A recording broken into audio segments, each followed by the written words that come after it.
Assalamualaikum warahmatullahi wabarakatuh. Alhamdulillahirabbil alamin. Wa bihi nasta'in wa ala umuri dunya waddin. Shalatu wassalamu ala sayyidina Muhammadin wa ala alihi wa sahbihi wa barik wa sallim ajma'in. Amma ba'd. Teman-teman mahasiswa program studi perbankan syariah semester 5 yang saya hormati dan saya banggakan, mari kita awali pertemuan kita pada hari ini dengan bacaan suratul Fatihah. Ala hadhihi niyyah wa ala kulli niyatin shalihah. Al-Fatihah. A'udzu billahi minasyaitonir rajim. Bismillahirrahmanirrahim. Alhamdulillahi rabbil alamin. Arrahmanir rahim. Maliki yaumiddin. Iyyaka na'budu wa iyyaka nasta'in. Ihdinas siratal mustaqim.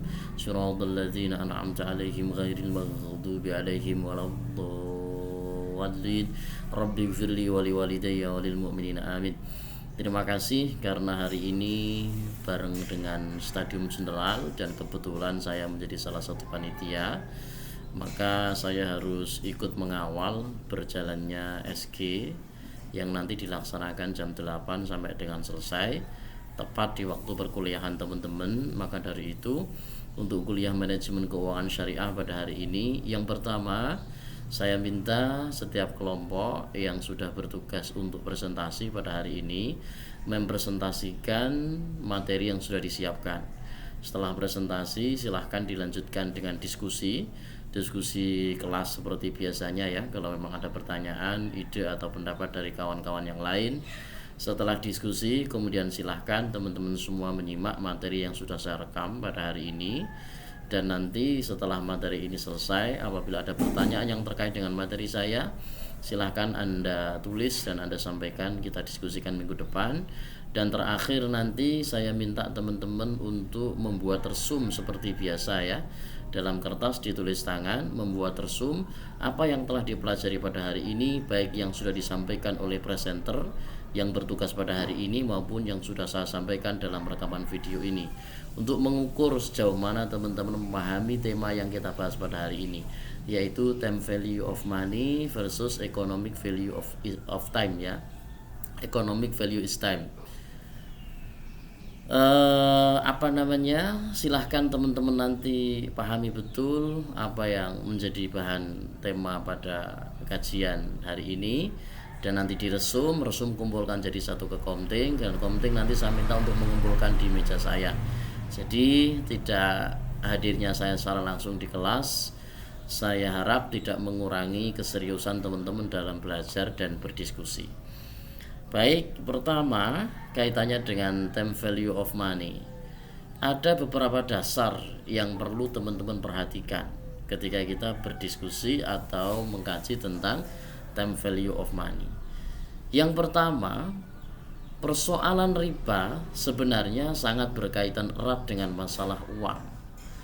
Sebagai perbandingan dengan ekonomi konvensional atau kapitalisme, Islam dalam hal uang itu menganggap atau memposisikan uang itu sebagai sarana penukar dan penyimpan nilai, bukanlah barang dagangan yang bisa diperdagangkan.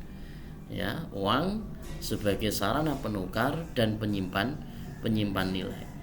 Maka karena uang ini sebagai sarana penukar dan penyimpan nilai di dalam perspektif Islam, uang ini menjadi berguna apabila ditukar dengan benda yang nyata atau jika digunakan untuk membeli jasa, dilakukan sebagai alat penukar, ditukar dengan barang yang nyata, dengan benda yang nyata, atau digunakan untuk membeli jasa. Ini ya terkait dengan uang dalam perspektif Islam. Terkait dengan hal tersebut ya, kita membicarakan time value of money itu di dalam ekonomi konvensional timbul pemikiran nilai uang menurut waktu, atau sering teman-teman dengar dengan istilah time value of money ya, nilai uang menurut waktu. Time value of money itu adalah nilainya uang yang bertambah karena perjalanan waktu, bukan didasarkan pada aktivitas ekonomi apa yang dilakukan. Jadi nilai uang yang saat ini dengan berjalannya waktu maka dia bertambah. Saat ini yang awalnya 100.000, dengan berjalannya waktu, bertambahnya waktu, maka nilai uang itu akan bertambah seiring dengan berjalannya waktu. Bukan karena dasar aktivitas ekonomi yang dilakukan. Maka time value of money ini dilatar belakangi oleh adanya anggapan hilangnya pemilik modal akan biaya kesempatan atau opportunity cost pada saat ia meminjamkan uang kepada pihak lain, sehingga pemilik modal membebankan nilai persentase tertentu sebagai kompensasinya. Jadi saya hari ini meminjamkan uang ke Anda 100.000 dalam jangka 2 bulan. Nah, berarti kan kesempatan saya untuk memanfaatkan uang 200.000 dalam waktu 2 bulan ini kan hilang, karena uang saya pinjamkan ke Anda.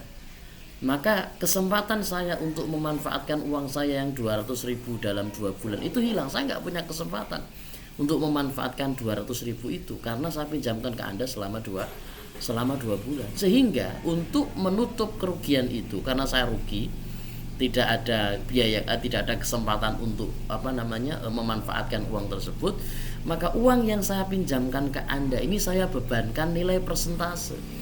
Karena kesempatan saya sudah hilang selama 2 bulan, maka uang 200.000 ini ketika nanti Anda kembalikan, Anda tambah 2%. Karena uang 200.000 yang sekarang dengan uang 200.000 2 bulan lagi ketika Anda kembalikan, itu nilainya sudah berbeda. Uang ini sudah berbeda nilainya.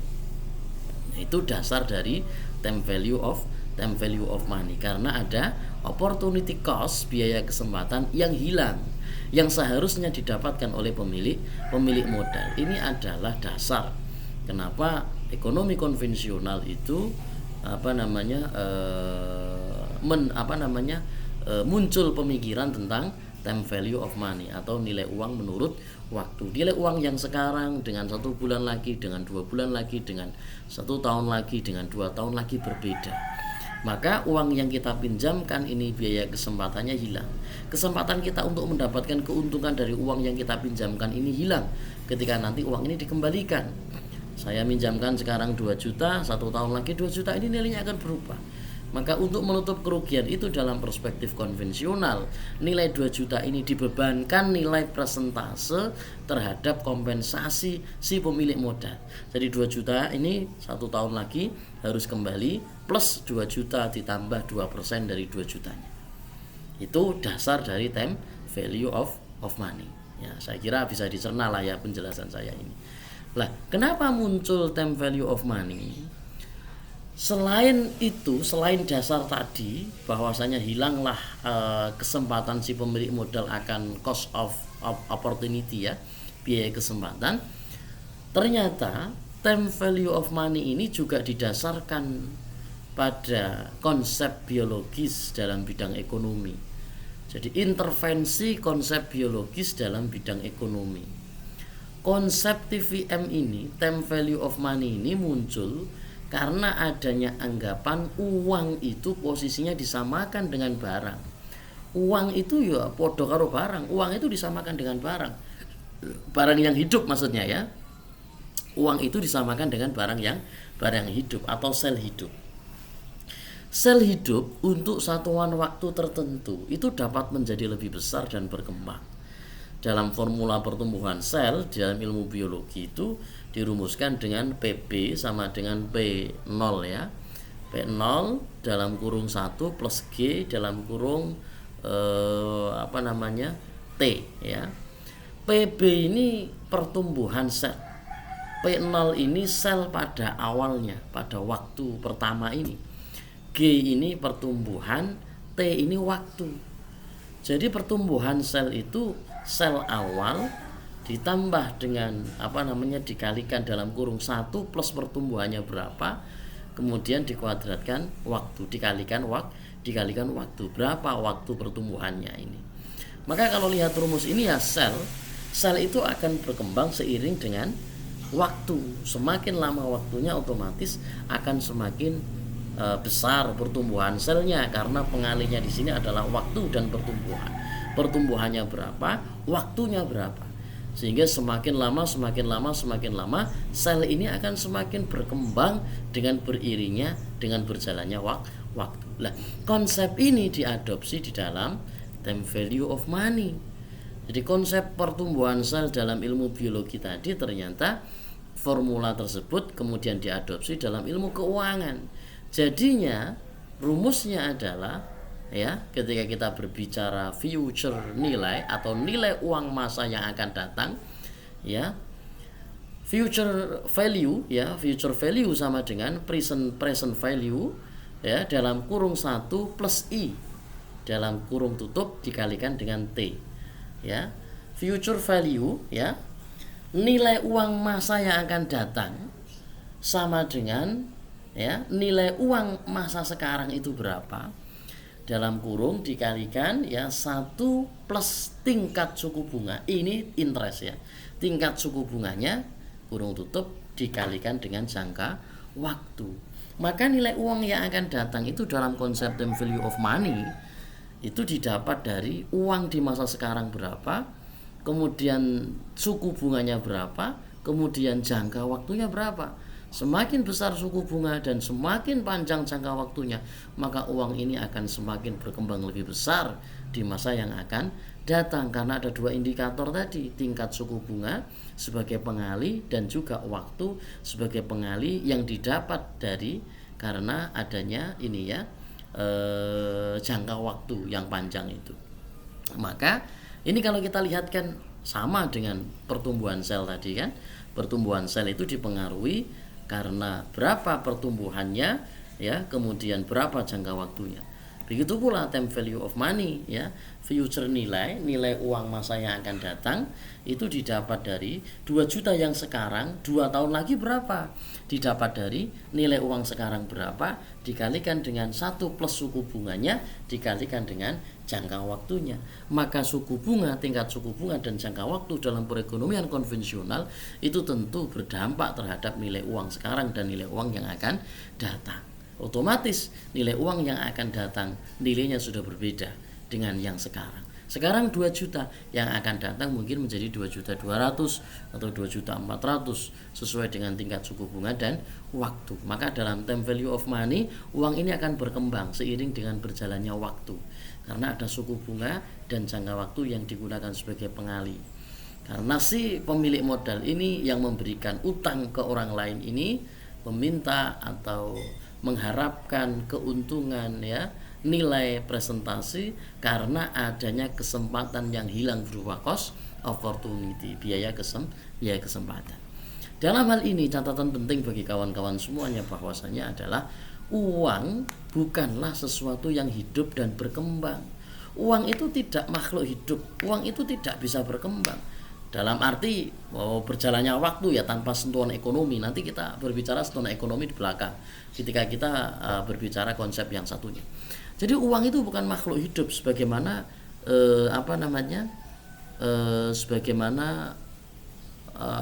sel tadi. Dia tidak bisa hidup dan berkembang dengan sendirinya seiring berjalannya waktu tanpa sentuhan apapun, terus dia berkembang menjadi melimpah-melimpah tanpa sentuhan ekonomi ya. Implikasi dari ini semua, dari konsep ini adalah dalam dunia bisnis selalu dihadapkan pada untung dan rugi. Keuntungan dan kerugian tidak dapat dipastikan untuk masa yang akan datang. Nilai dari yang masa yang akan datang pada uang ini dengan nilai sekarang ya berbeda. Nilai yang akan datang sudah bisa diprediksi dari rumus ini. Padahal dalam dunia ekonomi tidak ada yang pasti. Untung dan rugi itu pasti terjadi. Kalau nilai yang akan datang kok sudah bisa dihitung dan harus dibayarkan apa adanya ya, tanpa kita melihat apakah untung atau rugi dan yang lain sebagainya, ya ini kan tidak bisa sebenarnya ya. Ini konsep time value of money. Berkenaan dengan uang, bahwasanya dalam ekonomi konvensional timbul pemikiran nilai uang menurut waktu, time value of money, ini yang tadi ya. Lah, 2 alasan dari ekonomi konvensional terhadap teori time value of money. Jadi argumentasi dari para ekonom konvensional ketika memunculkan konsep time value of money itu ada beberapa. Yang pertama adalah preference of inflation, adanya inflasi, barang-barang yang semakin naik harganya. Sekarang 100.000 mungkin dapat meja, tapi setelah lagi meja tidak bisa dibeli dengan uang 100.000, itu kan adanya inflasi. Alasan ini tidak dapat diterima karena tidak lengkap kondisinya. Dalam setiap perekonomian selalu ada keadaan inflasi dan deflasi. Jadi kalau memang alasannya adalah preference on inflation, adanya inflasi, maka kita juga harus memikirkan deflasi dong. Kalau nanti deflasi terus bagaimana? Nah kan seperti itu. Kalau nanti ada deflasi terus bagaimana? Kan nggak imbang kalau kita harus mempertimbangkan inflasi saja untuk memunculkan pemikiran TVM ini. Karena di balik inflasi ada deflasi.